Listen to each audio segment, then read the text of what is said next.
Earlier this morning, myself and our Deputy Chairman, Darryl Kelly, had a meeting with Kevin Proctor and his manager.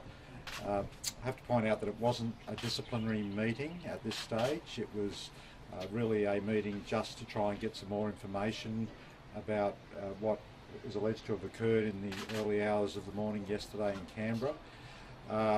I have here, before I talk about the next steps from the club's perspective, I have a statement from Kevin that he would like me to read, so I'll read it to you. I've asked Graham to say how extremely embarrassed and sorry I am for the damage I've done to the game and my personal reputation since Friday night's test match in Canberra. After the game we went back to the New Zealand team hotel and had a late dinner. After the dinner we went to a local club to have a few drinks. The rest of the night is a bit of a blur, as I obviously had too much to drink before the incident that has caused all the trouble happened much later in the night. Although I can't remember exactly what happened, I don't deny it.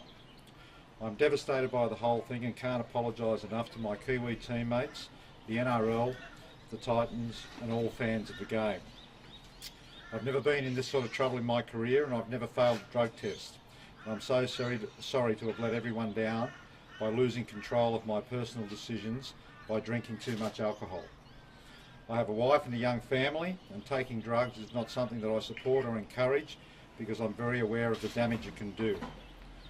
Even though I have to appear before the board later in the week, I've already decided to stand down as club co-captain and also stand down from playing until the board makes a final decision. I accept there will be further punishment from my club in the NRL. I just want to put all this behind me as quickly as possible and prove I can make it up to everybody.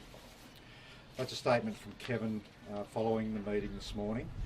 From the club's perspective, as Kevin alluded to in his statement, we've advised him that we'll be issuing a breach notice in the next few hours, and that breach notice, as required under the NRL standard playing contract, will require Kevin to appear before the board later this week.